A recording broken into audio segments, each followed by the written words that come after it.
up, guys? Welcome back to another video.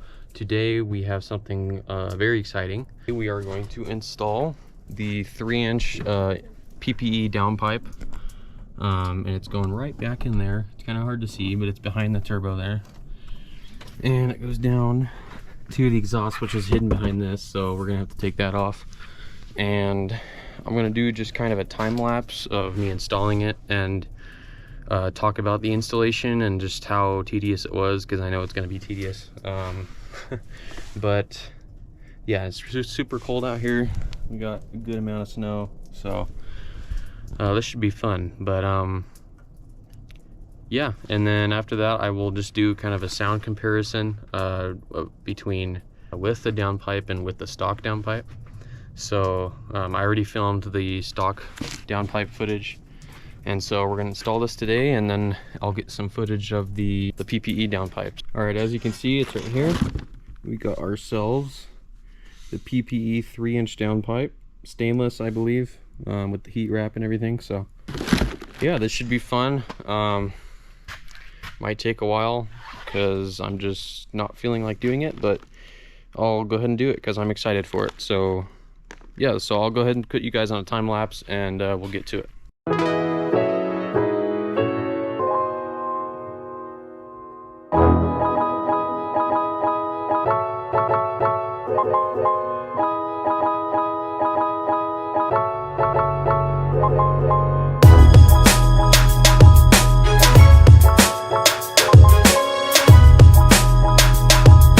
So we're back. I got the camera on a tripod thing, so sorry if the audio sounds kind of weird with the fumbling and everything. But so we got to basically our first difficult part.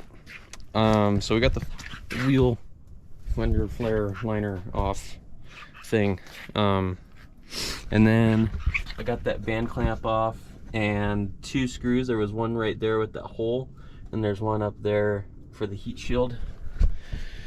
And so now, and then I took the 3 screws off of the heat shield going over the turbo right there, and so it's loose, as you can see.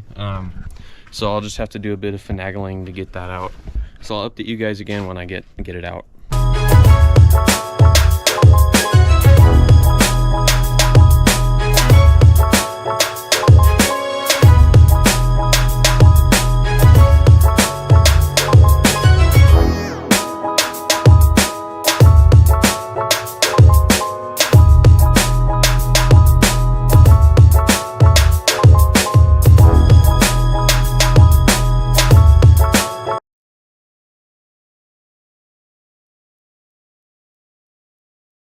Alright guys, as you can tell, it's another day. I actually filmed all that yesterday, and basically I stopped the time lapse because I could not get that heat shield out that goes into the turbo, but I finally got it. Here it is, just a mangled piece of metal now. Yeah, I mean, people always talk about on YouTube different ways to get that out. I tried literally all of them, and I would say I spent a good probably 3 or 4 hours trying to get this out. So yeah, have fun. I can't really give any pointers other than eventually I just resorted to a crowbar and just hooking onto it and just yanking it, and that did it, I guess. I had to take my intake horn off and my intake and kind of do it that way, take apart my PCV. You guys probably won't have the PCV thing I did. It'll be that other plastic stock one or whatever. Yeah, so I had to take all that off in order to get to it, but I finally got to it, so that's good. I don't think I've ever been more happy about anything in my life, because this thing was a piece of crap. So yeah, that was fun. And now we shouldn't have too many more problems. If we can just get the downpipe out, I'll be happy, because installing a new one isn't that bad. So yeah, so I'm gonna try getting these bolts on the back of the heat shield for the downpipe and try getting that out. And I'm gonna spray the bolts with some lube just to make it come out easier. And yeah, I mean, it's weird. My truck looks really rusted, kind of like, especially down here with the downpipe and everything. Like, it was all rusted, but it didn't really affect anything. They actually came out pretty easy, so that's been good. Get going on getting the actual downpipe out now. All right, we're back. It's raining now, and there's snow falling on me, so we're doing good. I actually got the heat shield for the downpipe out. It's right here. It wasn't nearly as hard as the turbo heat shield. So, but this one, so basically it's sitting like this. The engine's up here. This is the back of it. Downpipe's in here.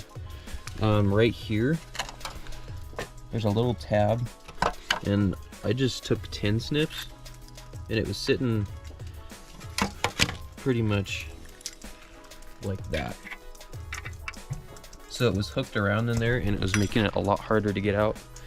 I figured even if I want to put it back on, it's not going to make much of a difference. So I just took 10 snips and cut it, and it made it so much easier to get out.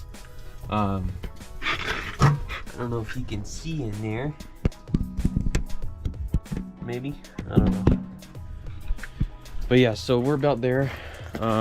We just got to get the downpipe out now. So it's just, I already loosened the clamp on the bottom, and we just have a clamp right here that connects to the turbo. So I'll be doing that. And we actually ran into one problem. So when I was sitting here killing myself with the turbo heat shield, I was prying on it, you know, with the hammer, hammering it and everything, and in the meantime I ended up damaging that little sensor right there. As you can see, it's completely smashed.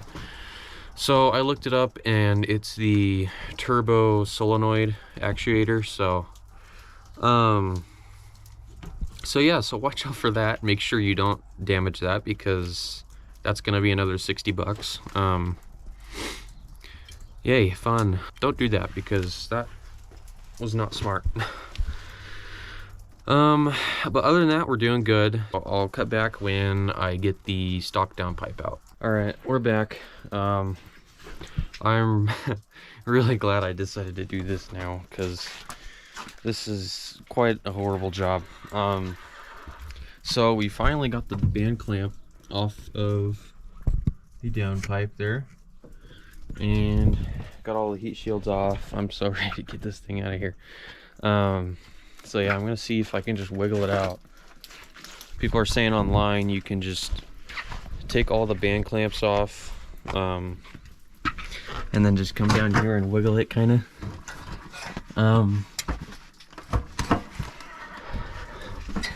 But it seems that's not the case.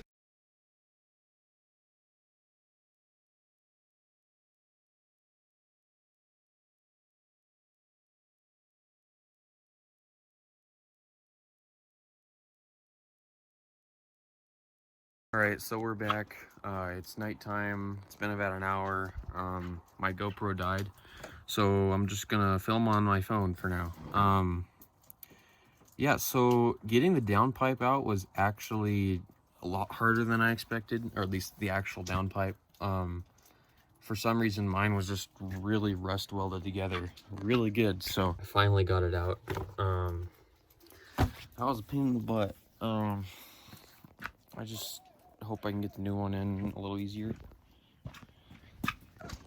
So basically, I got some lights here, and I don't know if you guys can see that bolt right there, that big one right there, caused a lot of problems for me.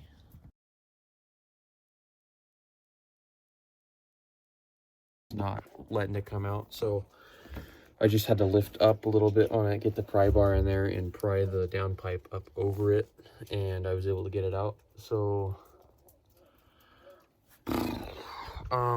yeah, I would not recommend doing this job if you're not patient, because this took a lot of patience. So but we finally got the heat shield and downpipe out.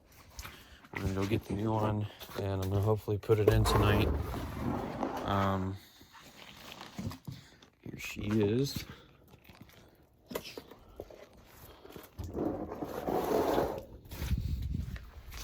I'm gonna do a little side-by-side comparison. So right there, see, you get this little pinch with the stock one. It's more of a right angle instead of a curve, and this is full 3-inch all the way down. So yeah, so that's why I'm doing it. It decreases in EGTs, and you get better gas mileage out of it, supposedly. So all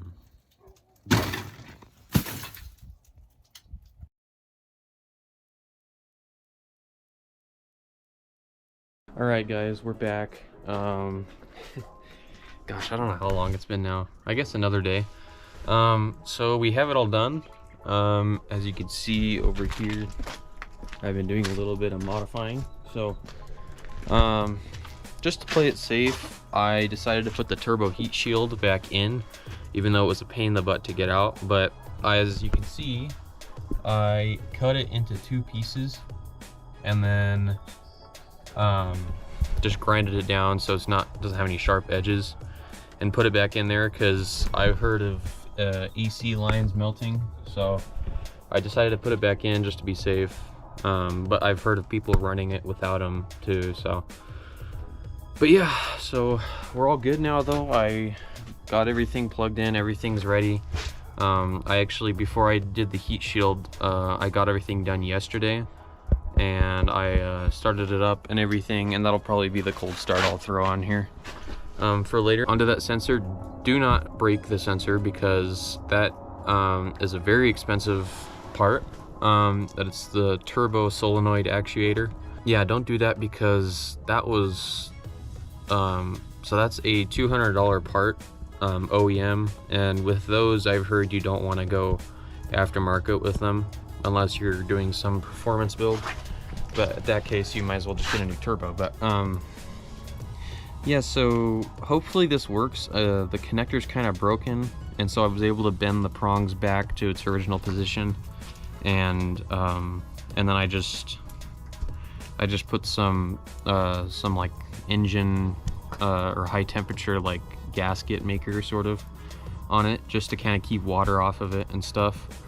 So unfortunately, next time I take this apart for the delete or whatever, I will probably have to replace that, which is not fun because that's another $200 out of the pocket. But yeah, what I've seen so far, it hasn't thrown any codes. The turbo's been running fine when I started it up yesterday, so we should be good. But I'm gonna take it for a test drive just to make sure. And yeah, that was pretty much it. I'll just sit and talk about the install because I felt I wasn't able to get all the information into it. So I'll just give a quick 2 to 3 minute recap on it, and I'll put the time you guys can skip to if you just want to get to the sound comparisons and like sort of performance comparisons. So but yeah, so pretty much the install was pretty difficult. I mean, compared to what I've done, I've just done little simple stuff on trucks always, and that was kind of a pain in the butt. So basically, when you start off, you have to take the band clamp down off the front pipe, I think it's called, for the exhaust, where the exhaust meets the downpipe. You have to take that band clamp off, and then there's 3 actually bolts on the downpipe for the heat shield for it. As you can see here, I have the old downpipe here. Yeah, and the new downpipe came with this gasket. I didn't put it in. I've heard of people not putting it in, so I was just like, screw it. I've already dealt enough with this piece of crap, so I just didn't put it in. Here it is all together. I just kind of put the bolts with it too. So yeah, so there's 3 bolts, 1, 2, 3, and see down here is the bottom, and so you'll be looking at like more like that. But yeah, so this bolt's pretty easy to get to. You just reach up in there and grab it. you actually, in order to get this out, you have to up here, back up in here somewhere. It's up a little ways, so you got to reach. There's 2 bolts for the transmission dipstick, and you just have to loosen those and get the bracket loose so you can get it out. But other than that, it was pretty simple. The top bolt for the transmission dipstick was really a pain in the butt to get to, and this one is even worse. This bolt probably caused me the most problems bolts wise. This one's pretty easy to get to from the top. I was able to get this from the top using this guy. You don't really need the swivel. That was kind of annoying actually, but just get like a wrench like this, a box end wrench. But this is the ratcheting one, so that was really nice to be able to get in there, because you can just barely kind of touch it with your finger, or at least I was able to, unless you have someone with smaller arms able to reach in there further. But I was just basically able to barely touch it like this, and so I just put the box end wrench on there, and it took me probably about 5 minutes of just ratcheting on it to finally get it out. So that was a real pain in the butt. Once I got the stock downpipe out, the new one literally went in 5 minutes. I just had to wiggle it kind of in there. Fits pretty loosely in there, but once you get the band clamps in, it's pretty secure. And like this, I mean, you just reuse that bolt. I put the fender liner in already, but that bolt that goes on the bottom, 13 millimeter, you just put that back in. But other than that, that's it. It's pretty easy. You can choose to put the turbo heat shield back on if you want. I chose to do it just to be safe, but I've heard of people running it without it and it being fine. So other than the AC hose, that's really what I'm worried about. I'm worried because that's what I've heard of those melting. But yeah, that's pretty much it. With that, I'll just go ahead and throw the performance and sound comparisons up here for you guys, and yeah.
guys, it has been about a week since I installed the 3-inch downpipe from PPE, and I really have nothing but good things to say about it. So I mean, what I've noticed as far as sound goes, it sounds about the same as with the stock downpipe. Just at higher RPMs is mainly where the tone kind of changes, and instead of more that screechy noise from the stock downpipe, it's more of, you know, the V8 rumbly sort of noise. That's one difference I noticed. And also, as far as miles per gallon, I'm getting about half a mile per gallon better, so that's a plus, I guess. When I get on it, really just throttle response is a lot better. I mean, it really hooks a lot better than it did with the stock downpipe and stuff. So like I said, not much of a difference at lower RPM. Higher RPMs is where the difference is as far as sound and performance. So EGTs are also a lot lower when I get on it, or if I'm lugging up a hill. EGTs are at least 100 degrees lower, so that's definitely a plus. Very happy about that. So, but yeah, other than that, that's pretty much it. So it's definitely, I guess, a lot healthier for the truck. It can breathe a lot better. So make sure to stay tuned for my next video. It's probably going to be about the delete. Next 3 or 4 months will probably be the delete video. And that's sort of a big project, so I kind of got to gear up for that. But yeah, other than that, that's it for this one. Hope you guys enjoyed, and make sure to like, subscribe, comment what you think. Hope you guys have a great day, and I'll see you in the next one.